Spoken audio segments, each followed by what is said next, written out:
What up, gamers? It's Mace from Teamheadkick. Today we're playing more Magic 2013, and we're going to get into the encounters. This is Disturbing the Nest. It is a fairly easy challenge, or encounter. The encounters are new for Magic. They didn't have these in the first Magic. They didn't have them in Duel of the Planeswalkers 2012. So this is a new style of gameplay for Magic, and I'm a fan. Basically, what it is we're going to face an opponent that uses one style of gameplay and one style only. They're only going to throw out specific cards, and you've got to figure out how to avoid getting your ass whooped by those specific cards. I went ahead and chose the red deck. If I had this to do over again, I would have chose something else. Not the biggest fan of the red deck, but it is very good for early attack power because most of your guys have haste and are able to get out and attack quickly. Its mid-level game is not that great. You have a few counter spells that you can destroy creatures with, but the end game is very, very great. Once you got about 10 mana out, and that's really the case with all the decks, you're going to do a whole lot of damage. But what you're going to see up there with this encounter is he's going to throw out mana and Suntail Hawks, which are 1/1 flyers, and that's all he's going to do. And he's going to do it every round. So the trick to this is to not allow yourself to get swarmed, meaning you've got to take care of these flyers as they come out. You cannot wait till he's got 4 or 5 of them out, or you're going to have a problem. So I'm going to attack right here, hoping he blocks. Yep, sweet. What that's going to do is kill both of us. And now give us both another round to throw out more mana. Now remember, the more mana you have, the more powerful you are. So this was a wise choice for me. Otherwise, had he not have blocked that, I would have done 1 damage to him, he would have done 1 damage to me, and we would have played that game. It's not the funnest game to play.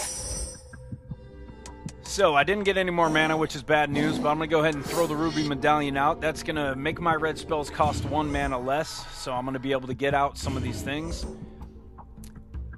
And that's all I can do this round, so back to him. He's going to throw out another mana and most likely another flyer. But not before he attacks me. You bastard. So yeah, this encounter is not super hard, but if you are not equipped to deal with flyers, if you pick the wrong deck or if you don't know what you're getting into, you will lose this one right away and fairly easy.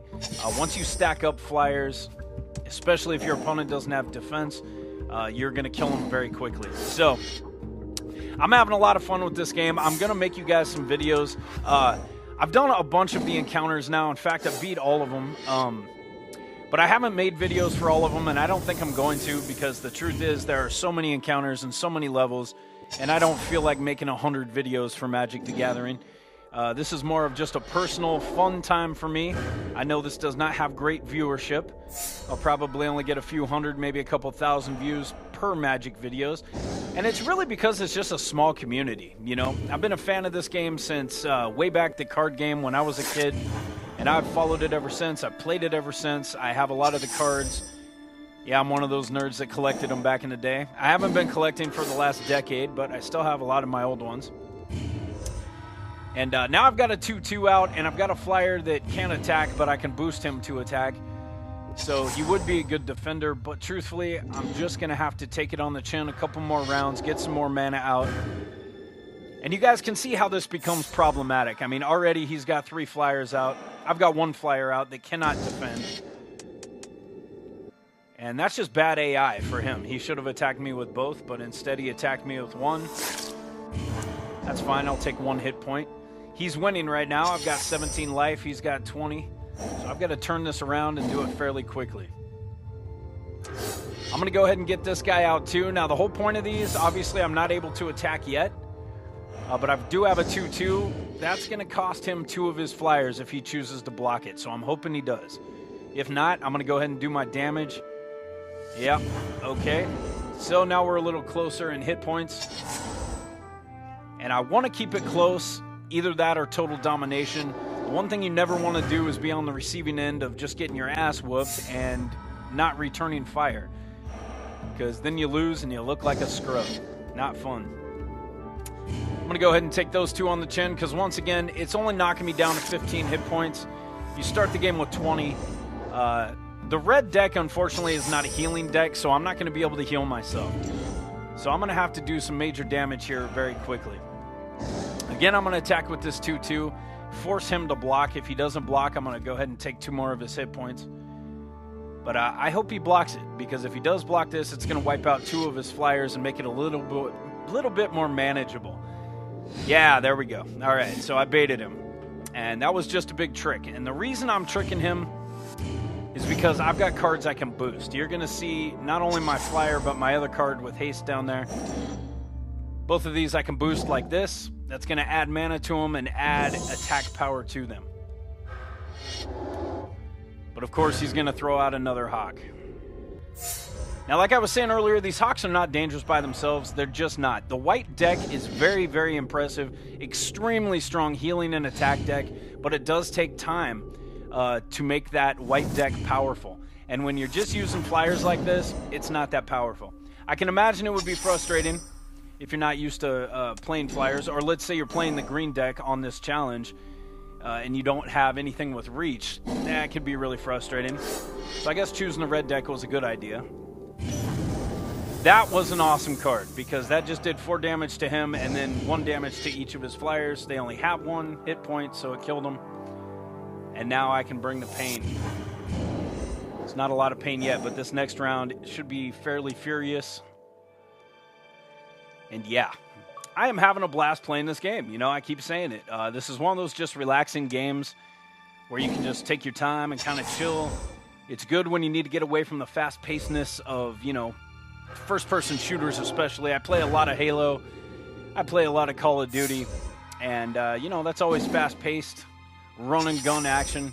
This lets you kind of just relax, chill out, sit in front of your Xbox and kind of zone. And I like that. It's fun for me.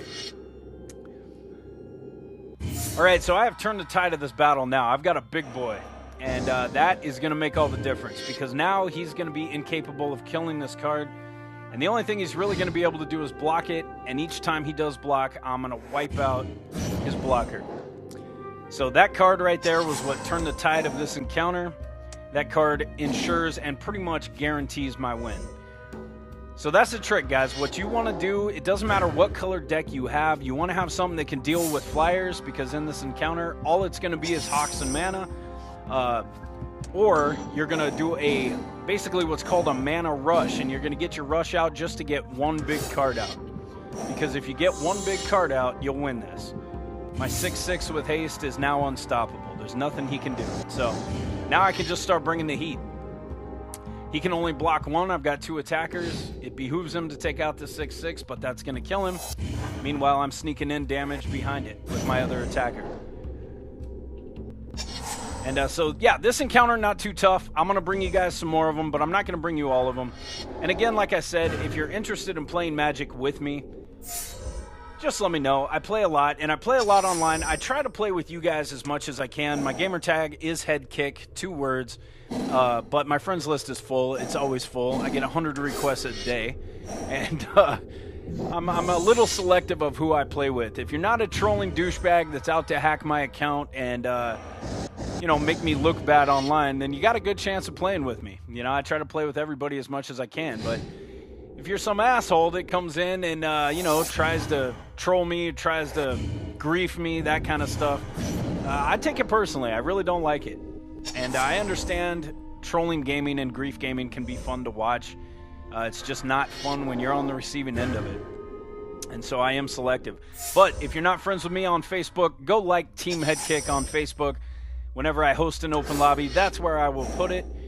And so yeah, if you guys want to do some Magic, I am down. I'm going to be playing this game a lot for the next couple of weeks. And just until I beat everything. I'm already about 90% way through the game, which is pretty crazy. But the big challenge now is the chaser missions, man. They are tough, where it's a free-for-all, basically, and you're taking on other teams. Because the problem is they team up against you. So anyway, that's it. You'll get the achievement, Time of Heroes, 5 gamer points, and I will bring you guys more Magic. It's Mace from Teamheadkick. I will talk to you soon. Peace.